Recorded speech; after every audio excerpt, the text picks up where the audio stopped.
You're good to go. All right. We'll take more of your food questions later. Joining us right now, insider for the Sacramento Kings, Brenden Nunes, who was there, I believe, last night. I think he asked a couple questions, if I remember last night. Good morning, Brenden. How are you? Morning, Dave. I'm doing well. I was ready for that to be a big metaphor that was coming back around. Like the Kings are a prime rib, and you got to treat everything situationally and how much you're going to cook it, and Monty's over or under cooking or something like that. But, Yeah. Let me play you a Mike Brown clip, Brenden, because I want to talk to you about it. I know you heard it, but let's recap for the audience. Here's Mike Brown last night post-game. No, right. I mean, it's evident we're not seeing it action-wise.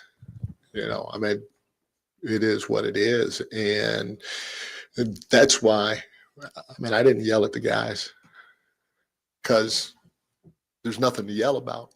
They know exactly what we have to do, whether or not we can go do it. And tonight we didn't go do it. And so somehow, some way, again, starts with me. Somehow, some way, I got to figure out how to get them to do it by continuing to drill it, by continuing to show them on film. And if need be, I got to try to find somebody else that can do it. So here's the setup, Brenden. We're all trying to search for answers.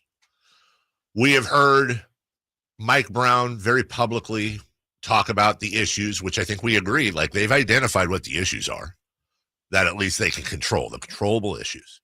He has said publicly, he has repeated it time and time again. We have had players like De'Aaron Fox go out and say, we know what we need to do. We're just not doing it. So find me another option other than the following. Either Mike Brown and his coaching staff have become ineffective and they have lost the locker room and they need to go, or Mike Brown and his coaching staff are doing everything they possibly can, and there are just people on this team that are not executing and listening, or they're listening and not executing, and they need to go. Is there a third option I'm missing? I don't think so. I think maybe somewhat of a middle ground is that, there's nobody, I guess I would say, that's necessarily blameless in a lot of this, right? Certain guys, obviously, that I think are executing that game plan a little bit more, but it's a lulls thing, right? Because they have very good stretches. These last two games, this is part of why it's frustrating, I'm sure, is that it was the first quarter 2 times in a row. Yep. And after that Denver game, Mike Brown was very clear that saying the Kings can't get off to these slow starts. You're giving teams confidence that lasts throughout the entire game, and that carries over. And we've seen that. So I think that when it comes down to it, it feels like a move has to be made. And I don't know that that's necessarily like, certain guys need to get out of here. They kind of need to reset. But I think just bringing in some new faces, you need length, physicality, specifically wings, forwards, obviously kind of talking about in that aspect, and defensively, like Garden, I know it's LeBron James, but there's ridiculous caliber wings and forwards scattered across the NBA and the Western Conference now. And too often last night, does he have somebody on the floor that is a huge mismatch that he can try and go to? And so when that's already the case and you're not executing the details, something has to be done. And obviously De'Aaron seems to be putting a little bit of pressure, which I think is justified from my perspective, but you'd like to think that whatever moves are made are more about, getting a new spark back in the locker room. And also just size, length. Like, I feel like Mike Brown constantly compliments other teams' length, size, athleticism, and it's like borderline a cry for help sometimes. Yeah, no, Brenden, I picked that up too. He's not going to publicly call out his front office or whatever, but you do hear it. And one of our conversations, I very specifically remember, because we couldn't shut up about it. In fact, I mentioned earlier, I asked Monty straight up about it at Media Day, was the lack of size and depth down low. That this team at the 4 was woefully understaffed. And I think the response was, he mentioned a few things, but also, Jim McDaniels, who we had, who didn't even make the starting roster. We're looking at coaches to blame. We're looking at players to blame. People are blaming everybody, but I don't see if anyone should be on the hot seat right now. For me, it's the front office for misconstructing this team. And now we're in a catch-22 because it seems like the only life preserver we can get right now is going to be thrown by the very front office that should be on the hot seat, unless I'm missing something. No, I think that's definitely the case. I mean, how could you ever? I can't think back if there's a scenario, and let me know if you think of one, but of moving on from a front office member, a general manager, a month and a half before the trade deadline. And then now, obviously, this is also such a huge deadline considering De'Aaron's potential future and how he may view the organization, obviously, in a position where he wants to win.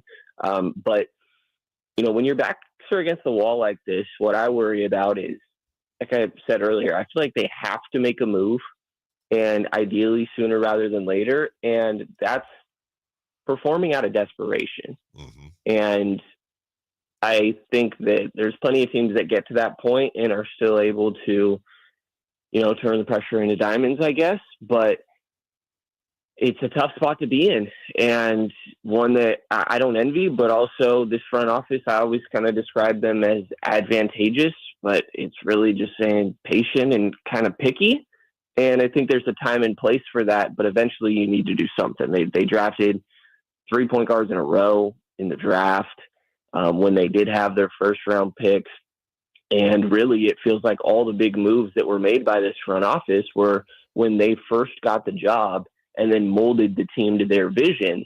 And since then, it feels like it's been the exact same thing. And now there's DeMar DeRozan, who, to be blunt, so far doesn't solve any of your already existing problems. I think that he doubles down on some of the strengths, and there's benefits to that, but he's not solving any of the problems. Like we've been talking about, they need wings and forwards, and that predates this front office, but they've known that this whole time.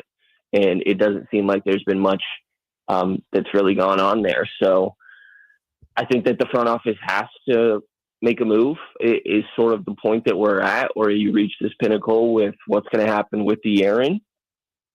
And, I got to say, not to backtrack a little bit here, but I have thought a lot recently about the fact that the Kings and Bulls had the same end of season record a few years ago, and the Kings lost the coin flip in the lottery that would have had them selecting Franz Wagner and instead ended up with Davion Mitchell. Yep. And I don't know why I do it to myself, but that alternate timeline is probably looking pretty different. And just for people who might be thinking very understandably, there's no guarantee the front office would have picked Franz Wagner.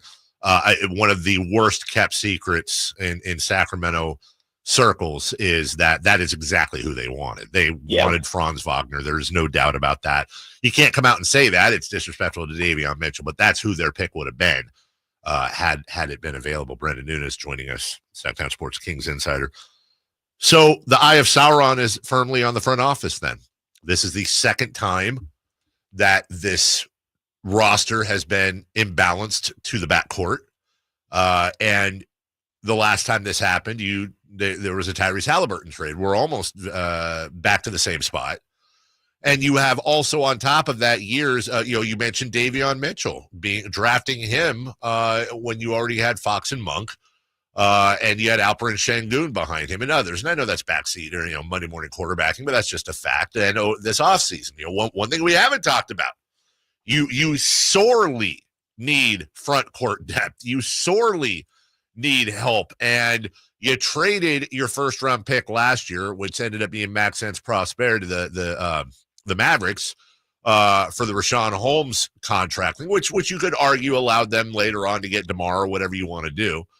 But now you draft Anthony Carter, who may be a fine player, but he's out for at least most, if not the entire year, and is going to come in with all kinds of pressure on him as a rookie, who's a guard.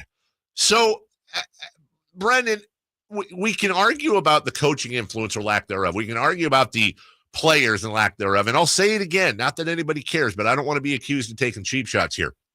I love Monty. I really do. And I appreciate that this front office got us out of the depths, got Sabonis, made that move, and at least, coming from years where we couldn't even hit 500, now we're talking about not making the playoffs. The team is better off since Monty McNair came here as opposed to before. That is unquestionable. But, man, there is a hell of a case right now to look at this front office and say, guys, it ain't working, and you've made way too many mistakes. Yeah, I think that's fair. I mean, how far removed, by the way, do we feel from them winning, or Monty specifically winning Executive of the Year? Like that feels right? like forever ago at this point. It is, and you had that. I mean, go ahead. I will say, by the way, I'm not convinced it's going to be the whole year for Devin. I think I said Anthony Carter. Sorry, I meant Devin. Thank you, Chatline. Go ahead. Sorry. Yeah, no worries. But I think that there's a decent chance that they'll get an okay look at him before the deadline and have time to decide, or at least get a vague idea. Obviously, still coming back from injury here, but an injury that, like, this is what Kevin Huerter dealt with over the offseason, where you're still able to stay in shape. We've seen him be doing a lot of individual workouts, some doing some 3-on-3s with coaches recently and things like that.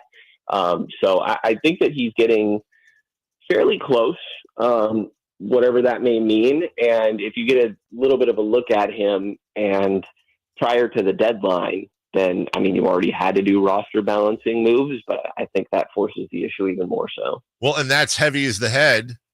That's where we were talking about Vivek. That's the decision he's ultimately got to make, right? Is, okay, I can step in and say, guys, you got to make a move, which I think the front office understands that. But then you have to ask yourself, are these the guys we want to make these moves with some pretty heavy pieces, your future first-round picks, which, by the way, that's another thing I love about this front office so far. They've been very, very careful with mortgaging the future, even back with the Halliburton thing when Monty could have used first rounders, if you will, to shore up his future short term. They have always thought long term, and I do appreciate that. But if you're Vivek now, with Fox looming, with potential heavy moves coming up, more drafts, not only do you need the moves to be made, but you've got to decide if you want these guys making the moves for you. Yeah, it wouldn't surprise me. I mean, just with that being the reality of the situation, if, and this is all just sort of speculative, sort of reading between the lines, but there's owners that say, like, hey, no, I don't want you doing anything with this guy. Right. Like, what if the front office thought that they should just move on from De'Aaron now? Like, you can get a decent package from an Orlando or a Miami and sort of reset. Ownership has every right, obviously, to overrule that. And sure. So there's still that aspect here, but I guess you kind of have to trust them. And it seems like I've operated the last, I guess it's like 2 seasons now of sort of inactivity, really, for the most part, that they were being very picky, as I said, sort of advantageous, because it seems like their next move is sort of the last one that dries up your flexibility moving forward. I want to say they're about a little less than $2 million under the tax right now. My understanding is that they want to stay under the tax by the end of this year. You're also roughly $8 million under the first apron, which you're certainly not going to reach that mark. Like I said, I think they want to stay under the tax even. But the first round pick that's kind of tied up with Atlanta for a little while limits the first that you have available to you outgoing in a trade. I want to say now you could do some finagling with Atlanta and try to remove protections and things like that. But as of now, I want to say they have 2 first-round picks available to them and a couple swaps that they could throw in a deal. They also only have 1 or 2 second-round picks available for trade because 2 are tied up in that Atlanta deal as well right now. Don't they also have 4 trade exceptions, too, that are staggered? Yes. I think. So, they don't have – everybody knows what the trade package is. There's some variance of can Kevin Carter be improved in a deal? Would Isaac's name go in there? Kobe, Keon, whatever, right? But everybody knows what the baseline of the deal is. Like, I don't think that there's something that's catching people crazy off guard here necessarily, of Keegan Murray going out a la what they did with Tyrese Halliburton. Now, I could be wrong there, but if Cam Johnson's your guy and OKC decides they want him, OKC's going to go get him. That's right. And right. I know OKC's a little bit of a dramatic example with what Sam Presti's built up, but I think there's a handful of examples of that, and it puts you in a tough spot. And, I keep thinking back to, like, are we just going to come back to the Kuzma conversation? Because it feels like these guys have bought low a couple times, and that feels like where we're at with Kuz. So again, that's more so just speculative than anything, but they kind of have to do something, obviously. And wings, forwards, and only so much to work with. You wonder, try to look around. There's not many sellers, and easy to get outbid by some of the buyers that have a little bit more tools in their chest. The one that I've been talking about quite a bit lately, which is one that, other than Kuzma, the Kings have probably been tied to the most over the last few years, is John Collins with Utah. True power forward, 6'9", little over a steal a game, 8 boards, 18 points, 50, 40, 90, manageable contract, 2 years. Herter and Lyles match up salary-wise. You'd obviously have to throw in at least one first-round pick there, but do you have, and again, not the perfect move. I don't think there is a perfect move, but for what's out there and what's gettable, that's at or near the top of my list. Doesn't mean it needs to be at or near the top of your list. Your thoughts on Collins on this team? Yeah, I think that's a good shout for sure. He's been up and down a little bit as a three-point shooter throughout his career, but for the most part, definitely done well in that aspect. Obviously a good athlete. There was a time in Atlanta where I remember his weak side rim protection was getting praised a decent amount. And obviously that's a rare skill set that you look for to really be an ideal complement next to Domas. So I think it's fine. I also feel like they've had that option previously, and I would guess that if they loved it, they would have already done that. But again, we're at a point of desperation where maybe that is what you need to go and sort of explore, because Utah is one of those few teams that I think it's pretty clear, like, all right, they're going to sell. They have their own pick that's owed to, I'm forgetting where off the top of my head, but has protections on it that obviously they want to be able to keep that pick moving forward in a pretty good draft. So I think Collins is fine. It is what we sort of talked about, size, athleticism, and gosh, do you need a forward, because DeMar DeRozan is guarding Aaron Gordon and LeBron James in back-to-back games. And I don't know what Mike Brown is supposed to do with that. And like, John Collins is a better option. Obviously, I don't think he's necessarily changing things for you defensively, but in the spot that we're in, I do think that's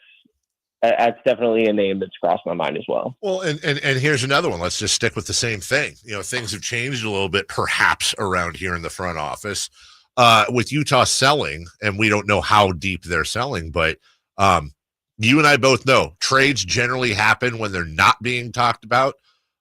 Is there any chance you think Lauri Markkanen's still on the table? Well, my understanding is that with the Lauri Markkanen, when he signed his extension, that off the table this year.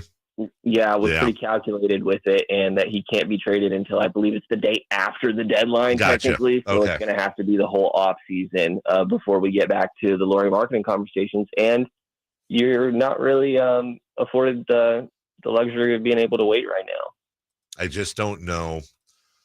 The sad thing is it's how this fan base is, and I don't want to separate myself out of the fan base. We're all part of it. I'm saying all fan bases are like this. You need help, but then a guy gets brought up. It's like, no. I was talking about that yesterday. It's like, well, dude, yes, there are better players out there than John Collins and Dorian Finney-Smith and Cam Johnson, I'm sure, but they're not gettable feasibly. And you said it best. DFS and Cam Johnson, there's going to be a bidding war for those guys. In your opinion, though, in order to salvage this team, let's say a 10 is a Sabonis Halliburton style move. A 5 is a Collins DFS Cam Johnson move. Anything from 1 to 5 is your, you're picking up a bench guy. I don't know. Maybe I'd put Bobby Portis at a 4 or a 3. You get my ranking system here. Whereabouts do you think the Kings need to be looking at on that sliding scale to try to turn this thing around? Yeah, I'd say somewhere between like a 4 and a 6. Mm-hmm. Or honestly, I also think if you made like 2 moves that were 3s, add them up. Yeah, that's not horrible. Yeah. I mean, obviously, the one everybody points to is sort of what Dallas did last deadline, right? PJ Washington, who, by the way, would be great for the Sacramento team, and Daniel Gafford. And that really changed your season. Now, I don't have it in front of me, but they gave up a lot. They sacrificed a lot of future to be able to do that. But that's partially because they have to convince Luka Doncic to stick around. And guess what? The Kings have to convince De'Aaron Fox to stick around. So this is the reality of where we're at. And so I think that multiple of those sort of moves could be something that makes sense. Finding those guys is tough. Like, are we talking Dorian Finney-Smith? And, do you go and try and get like Torrey Craig from Chicago or Matisse Thybulle from Portland? And that's probably even smaller than what I'm really thinking in my mind when it comes to those guys. But I think that you could make multiple moves and try to find some balance here. And, I'm a fan of these guys as people, but Kevin Huerter and Trey Lyles, I think, are the obvious matching salaries here. And I think that you could upgrade that length and physicality a lot going through those guys, decent tradable salaries. But the thing is, like, talking about these smaller moves, like I mentioned, they have maybe 2 second-round picks available. They've done a lot of maneuvering. Well, like, you remember the Rashawn Holmes salary dump. They got rid of seconds and a lot of more minor moves like that. And I want to say even the DeMar deal included a second. And so it's hard to make small moves like that. Like, Dennis Schroeder was 2 seconds, and the Kings aren't in a spot where it's the easiest to do so. So I'd say probably about a 4 to a 6, but, 2 3s, I think, also makes sense to me and could make a notable difference. It's just a tough position to be able to do that with what they have available to them asset-wise. Brenden Nunes, Sacramento Kings insider, joins us each and every week. Follow him online. Listen to him on this station. He knows what he's talking about. He's at every game talking to these guys, and we always appreciate him joining us. If I don't talk to you before, dude, have a Merry Christmas. Have a great holiday, and we'll talk to you after the break. Sounds good. Same to you, Dave. Good luck with the prime rib. Thank you, brother. Talk to you soon. Somebody in the chat as we break here mentioned Dwop Reef as somebody to go get. I don't hate it, an idea like that. 6'9", 26 years old, 245. Definitely can defend. And honestly, the best part about getting Dwop Reef is that is an absolute perfect name to play Rammstein after he scores. Do up Reef. You're not going to find you think Domantas Sabonis works with I almost said 5-finger death punch. You know what I'm talking about. Dwop Reef and Rammstein. That's almost worth getting him alone. We'll take a break. Football time. 4 down territory coming up right after this. The only place you'll find Malik Monk is